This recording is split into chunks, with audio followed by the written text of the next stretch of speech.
else. All right, so check this out. All right, let's crank this up. It's 4:20. Everybody's got some precious time, and everything's going so well. So we just want to keep it going and be respectful of your time, because time is the most precious and finite of commodities. So here we go. So, little background of how this came about. So we start doing these webinars, we start doing these things, and people start asking us more questions. And I'm, as a former educator that was in multiple districts, I've never been able to travel and see 115 different school districts and 115 different ways people are doing things. So I have a pretty unique perspective. On March the 13th, when we announced we weren't going back to school, on March 15th or 16th, LaVon called me and she was ready to go. She was ready to launch, right? Dr. Sanga at ISTE down in Kershaw, same way. He's ready to go. They have two totally different worlds, two totally different ways that they went about it. And so we just started thinking that they would be great to come share with you how you can be proactive and ready to rock and roll, and how you can kind of weave e-learning through your daily platform or your daily instructional technique. So then we started taking a step further. We're like, what do we talk about, right? So I started reaching out to my partners, superintendents, teachers, everybody that'll talk to me, and I'm like, what do you see right now that are the most timely and relevant things? Well, I get a bunch of things, and then we kind of start paring them down and pulling them into categories. This is kind of where this landed. We started thinking, we started hearing about PD, about equipment deployment, all these different things that I kind of felt like fell into the category of pre-planning, right? How is it that you were more prepared than the next guy, vice versa? Accessibility, in my mind, this conference is about equity, and that's what we're trying to address here. Accessibility to me is a critical piece of addressing inequity. So I thought that that's a very timely, and I heard it over and over again. But the next one to me is critical as well, because a lot of people started and they said, okay, we've got a Band-Aid that'll hold us for a week or 2 weeks, right? But how do we sustain this infinitely? How is this a part of our DNA going forward so we don't have to reinvent in the event that something like this happens again? And then the last one is kind of a blank canvas, where we're going to let everybody just kind of talk about lessons learned, and if they had a magic wand, what they would go back and change. All right, so that's kind of the way I want to go through it, the way I've got it set up. It's going to be as informal as you can be in this venue. So if you think of something you want to say or question you want to ask, please, by all means, throw it in the chat. John Roberts going to be managing the chat, and I'm going to be kind of interacting with LaVon and ISTE. Let's get this show on the road, baby. Let's start out with pre-planning. So when you start thinking about, let's start with you, LaVon, ladies first. When you started thinking about, obviously you'd given a lot of thought before March 15th or 16th on how you would do this, right? Right. So when you started thinking about your e-learning framework and what that design would look like, how did you kind of build it in your head? What was the concept, and then how did you scale it? Kind of play into that second question, make it a little more difficult this time. Okay, so I'm going to share my screen just for the talking points. It's yours. All right.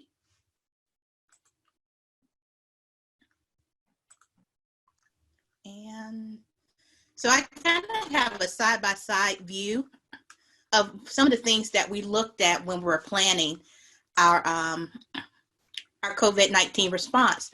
First and foremost, in Halifax County, under the leadership of Dr. Eric Cunningham, we strive for 5. So we made sure that we looked at the top 5 things that would impact student learning. First of all, the health and wellness of our students. Safety was first and foremost. Student achievement, we wanted to look at engaging students either through online means, through paper packets.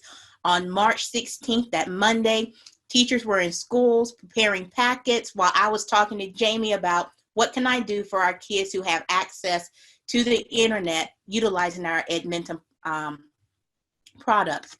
We also wanted to make sure that all of our employees were sustained financially. We fed our students breakfast and lunch. To date, we have served almost 110,000 meals in our district. And of course, the facilities and operations, making sure the cleanliness of the buildings. But when we looked at the online piece, streamlining it to fit all grade levels, we focused on those core subjects because Halifax County has an achievement rate of about 39.2%.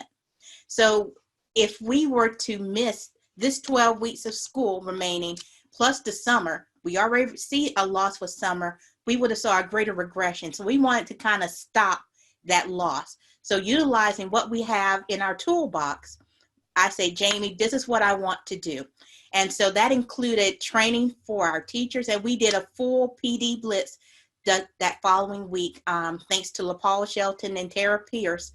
And we trained our students, or our teachers, on the Reading Eggs, Study Island, Exact Path, and courseware. Really pushed it out, and the buy-in from our teachers was so great. We had 172 teachers to participate, but they were using tools that they were already using in the classroom. They were just learning to do it in a new way.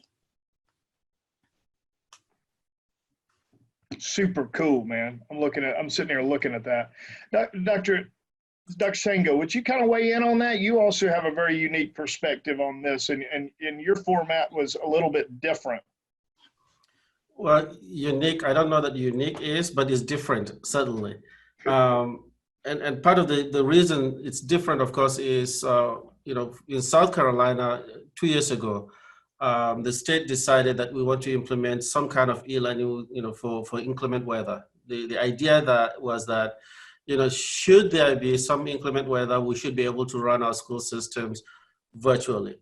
And so in 2018, the state selected 5 school districts to participate in a pilot program. And Kershaw County School District was one of those that was selected. And I think, that kind of gave us some leverage in terms of preparation. Because for the past 2 years, we've been working on and planning and testing our e-learning program. And so, as the COVID-19 was coming in, we started thinking, how do we go about this? Now, keep in mind, Kershaw County School District is to one-to-one school district, which basically means each student, every single student from K-12 has a device. When we started this, each student was allowed to take their device every day home. Later on, we kind of scaled that down a little bit where K-5 would have the choice of whether or not, if the parent chooses to take the device home. So when this happened, it was very easy for us. Once we started anticipating that this was going to happen, we just announced to principals to make sure that they allow their students to take their devices home. And so deploying the devices wasn't really a big problem because we have done this before. We practiced it in our mock e-learning days. And so it was kind of really smooth transition for us to move from where students were learning in the classroom to virtual learning. Now, how did that all come about? Again, we had to plan this ahead of time, right? We had lots of teachers. We had our technology implementation specialists at the school district working hand in hand with different departments to make sure this works. Now, one of the things in terms of the framework that we use, and I'm going to share my screen here, this is really what helped us in designing our platform. And that is, we use the Modern Teachers Digital Convergence. The Digital Convergence framework basically has 6 different factors that we look at: leadership, instructional models, modern curriculum, digital ecosystem, professional learning, and community. Each one of those units represent a segment of our school district. And so putting these together and making e-learning part of this was not really rocket science. And so e-learning wasn't some program that was just added to the school district. It was part and parcel of what was going on. As we're thinking about instructional models, we're thinking about how do we deliver instruction to our students in and out of classroom. As we're thinking about our curriculum, how do we deliver content to our students? As we're thinking about digital ecosystem, how do students access digital materials? How do we house that? Where do we house that? How easy should we make it for students to access that data and that information? And so we already had all this in place, well, to a certain extent, actually, not all of it, but at least to the extent that we were prepared. And so it was very easy for us using this framework to design the very basis of the operation of our e-learning program. Great stuff, Esty. Thank you.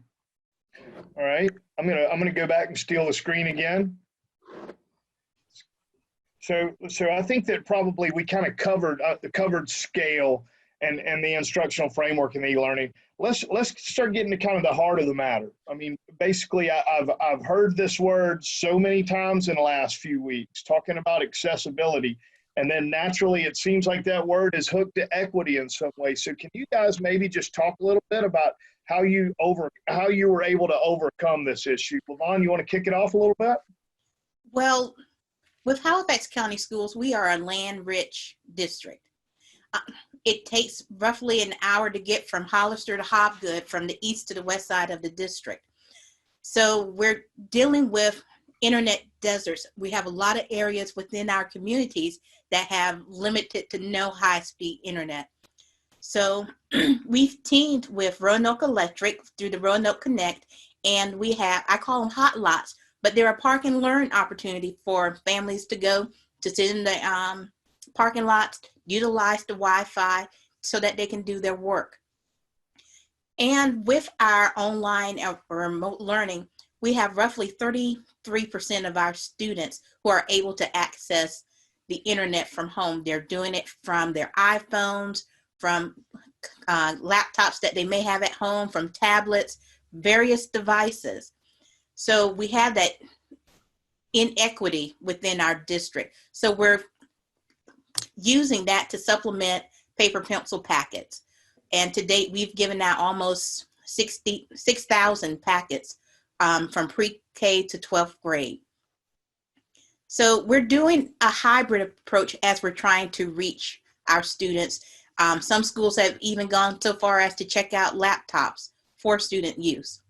I do have one school that has gone totally virtual, and that's my early college, because they were already set up for that platform. Dr. Senga, would you speak a little bit about how you guys were some of the nuances with your situation?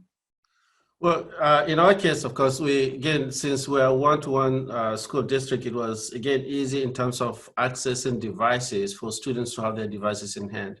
One thing that we look at very carefully when we're implementing one-to-one is we look for devices that really we could afford, right? I mean, one of the things that you want to do is to make sure that you're able to get devices that will work.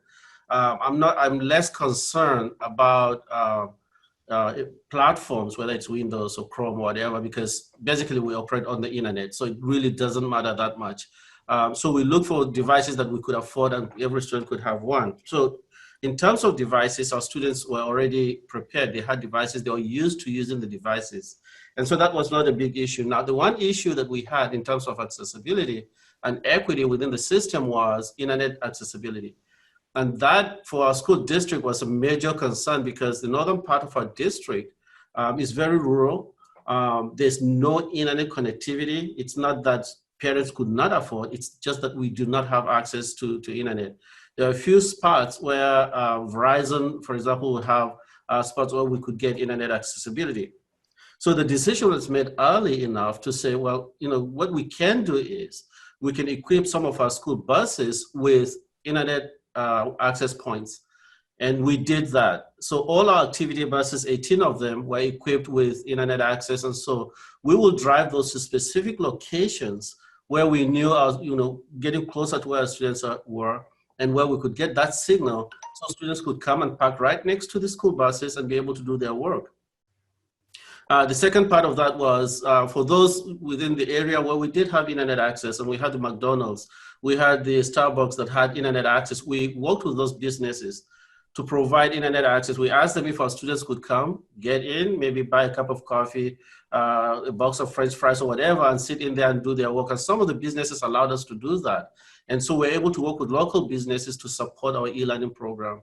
So in terms of accessibility, we tried as much as possible to provide access, both in terms of devices and also internet access for our students.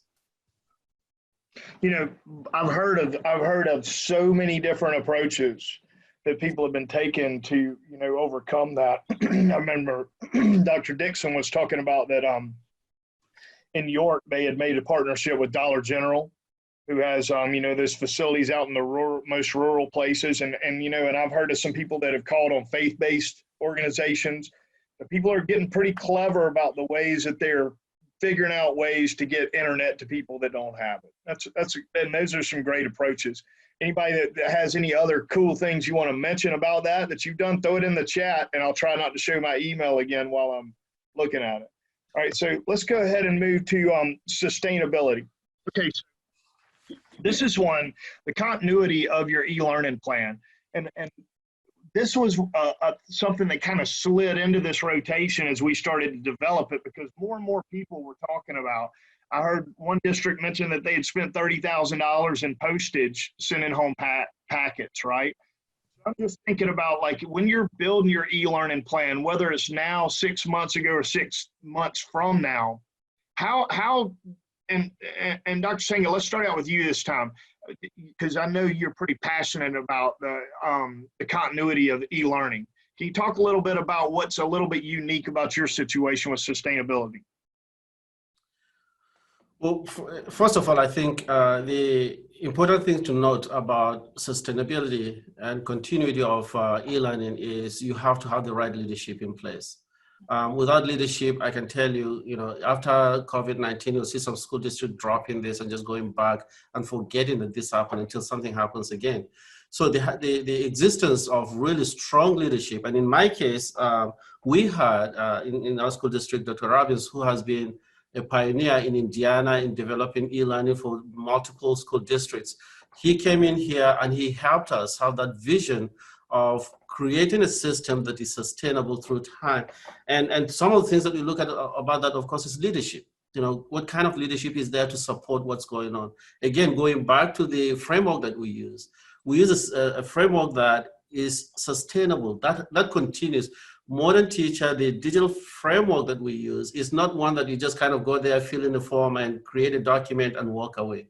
It's actually a living document that we walk through. We constantly are going back, refining what we're doing. So the leadership that we have in place, I think, would help sustain what we're doing, but also community relations. When we started 2 years ago, there was, we had part of our community going like, well, do we really want to do this? Too much screen time for our students. That's not a good way to do stuff. And we try to sell the idea that this is actually a good thing for our students because they live in a digital world. So working with your community to make sure that they buy into the whole concept of e-learning is really a big thing. Because if they buy into it, you can be sure that this will continue because they'll continue to support you. Training your teachers. One of the things that we focused on, and we still are very focused on this, is that we have to have our teachers trained on how to, one, develop content for e-learning. Now, again, theoretically, when you think about it, it's really the same thing. It's how where you place that content. And if you have a learning management system that you use, it's easier for you to post your lessons. A teacher posts her lessons on the learning management system, whether they are using face-to-face or they're using e-learning. So you kind of merge the two together. On a daily basis, what you're doing is actually you're doing e-learning, but you're face-to-face because your students access their documents online. And so you're not moving from being online to where you're completely dependent on papers. You're not throwing papers away, but you're still allowing students to interact back and forth with content that is online. If you do that, the culture of e-learning would have been born, and you don't have to worry. You don't even have to think about it. When something happens, you can just move online. LaVon, you want to throw in a little bit on that? I agree. In Halifax County, we're preparing for our new normal because we're using the Edmentum suite and teacher sites to supplement what we're doing. But as we look at the news and we see that in the fall, we may have a resurgence of the COVID-19, we have to think differently. So how we're teaching, we're going to have to start utilizing that hybrid model of the paper pencil of the online learning, so that when we are faced with this again, it won't be such a shock. But I must give a shout out to my Halifax County team because of their resiliency. I mean, one day they were in class with their students. That next week, everyone was working remotely, but everyone came together to do what was in the best interest of students. So and professional development will be a big piece in that. And it's really reframing how we think about teaching and learning. Yep. And I've got to watch them. I've got to watch your troops rally and seeing 90 people in those webinars and they're interacting. It's been great.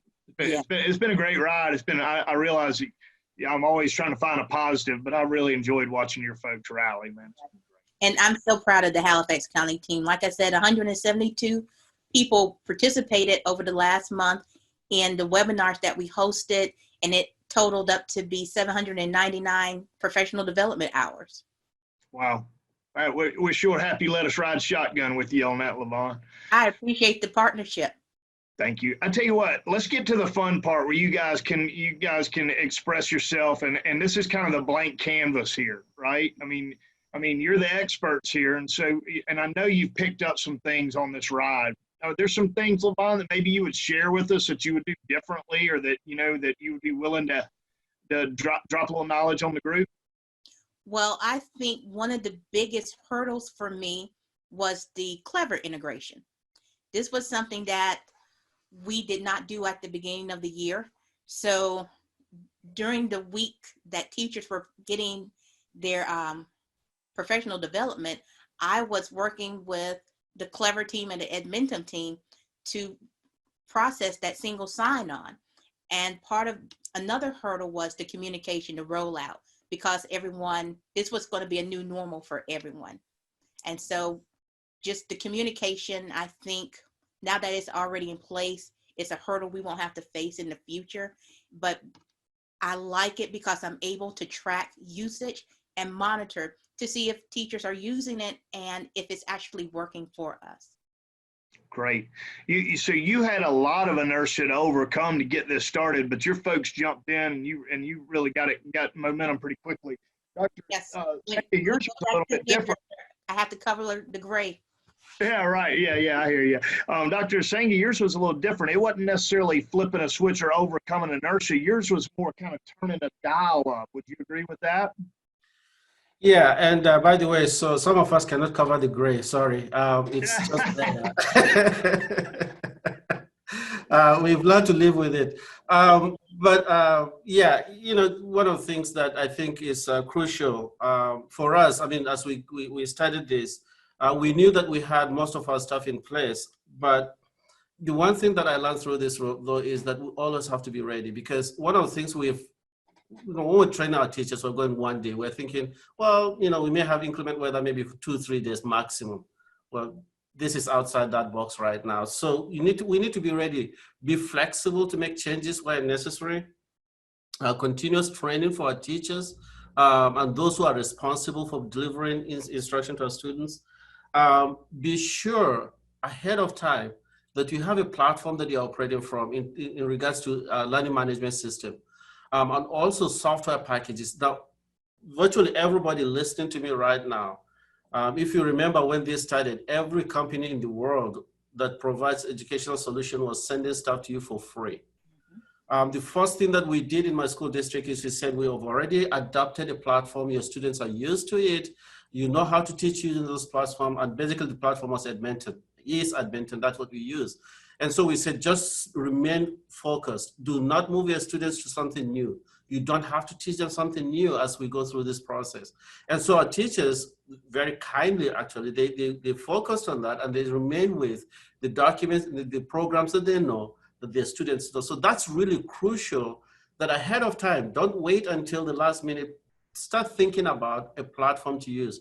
Again, Edmentum for us, in terms of training, in terms of providing us with the support, they have been great. Yes. That's one company you may look at. I can't tell you to buy Edmentum, but I can tell you this much. Actually, they've been very good to us and they have helped us through this process.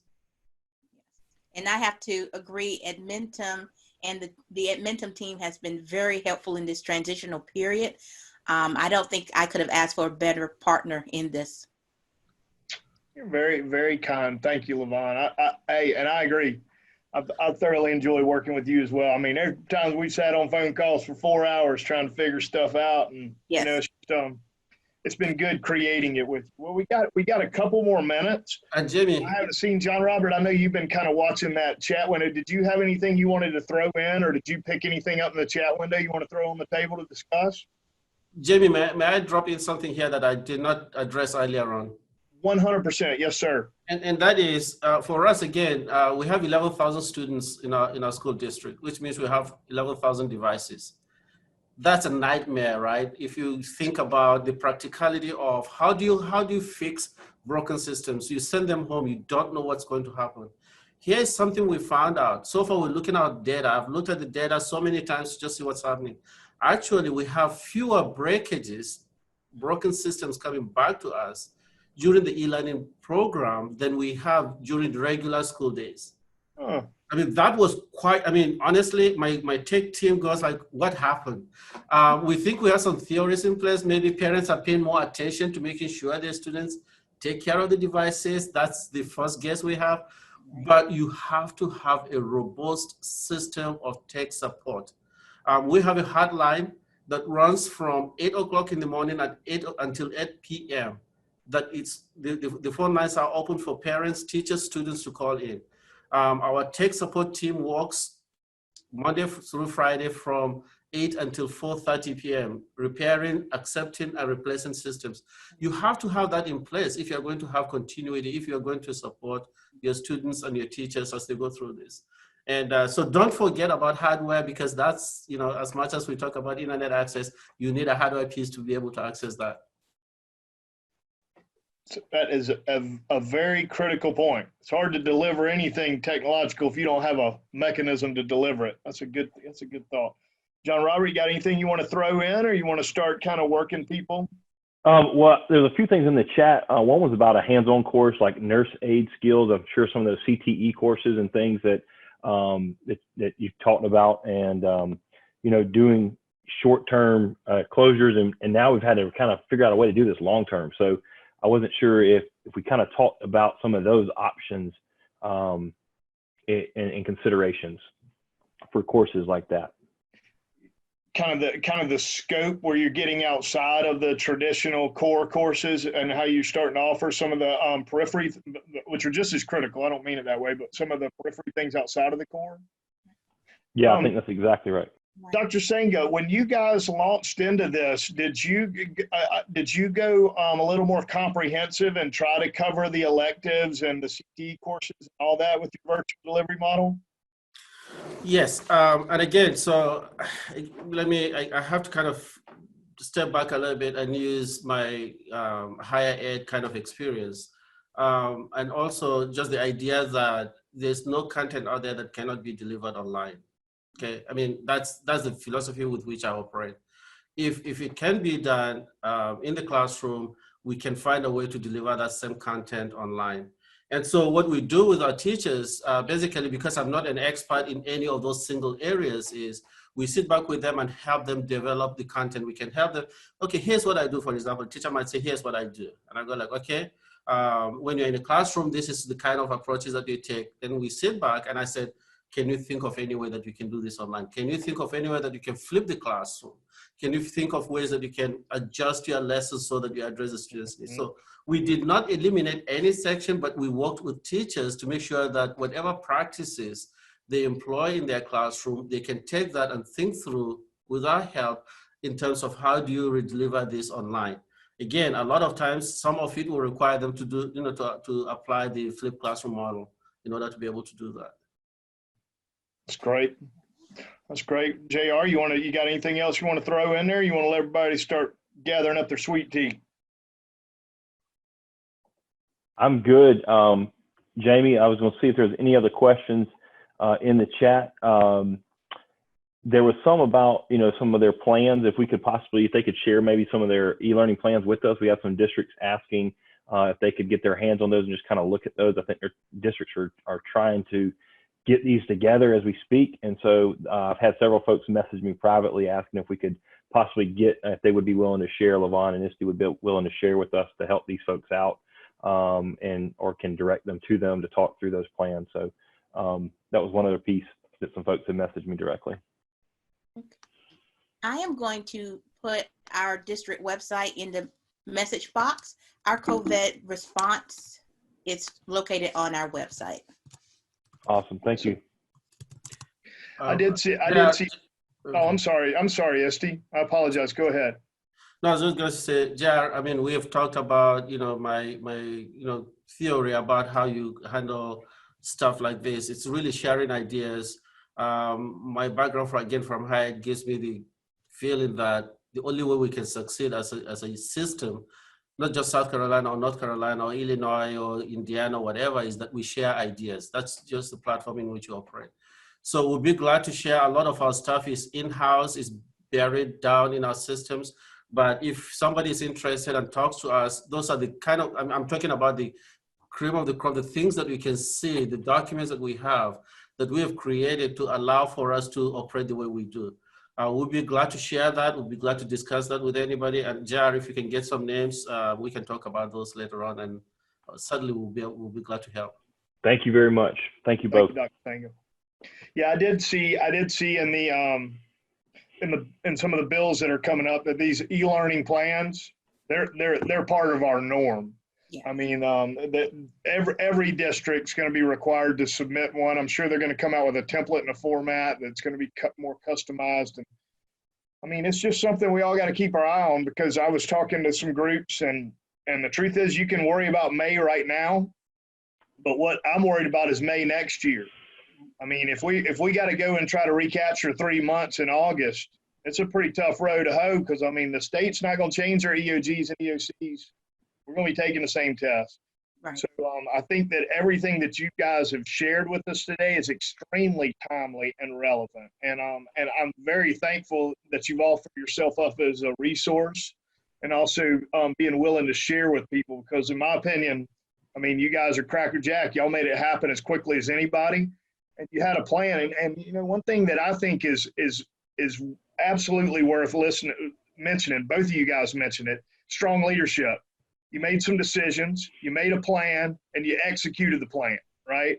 And we were fortunate enough to get to ride shotgun with both of you guys. But I mean, whoever it is that's riding with you, you have to have somebody that's able to help you execute the plan, right? So with that, we got a few more minutes. We got about, I think, 5 or 6 minutes before the reception starts at 5 o'clock. So here's what I want everybody to do. We got a lot of people on this group. Those of you have something important to do, something more important than hanging out with me, which you could probably throw a rock and hit something more important than hanging out with me. But what I'd like for you to do is come at 5 o'clock. And if you want to take you a few minutes to run by the bathroom or get you some sweet tea or whatever it is you want to have, at 5 o'clock, we will have the no judgment zone. And we'll turn the recording off too. And I'm going to give away some, I think they're door prizes, some Amazon gift cards. We're going to give away one every 3, 4, 5 minutes, something like that. And so we'd love for you guys to come hang out with us for another 20 or 30 minutes. If you want to, we'd love to have you. If you don't, no pressure. We understand. But we're going to be heading back to the big room, which is where we started this whole thing, where LaToya caught it on fire. And y'all slide on through there and say hello to me if you want to, all right? Isty, Lavon, I'm not worthy. I'm so thankful. I'm very, very appreciative. I owe y'all both a big one. Thank you. Thank you. Thank you. I'll see you guys. I'll see you guys in the big room. Lynette, you better be coming over there to see me. Go put my party hat on.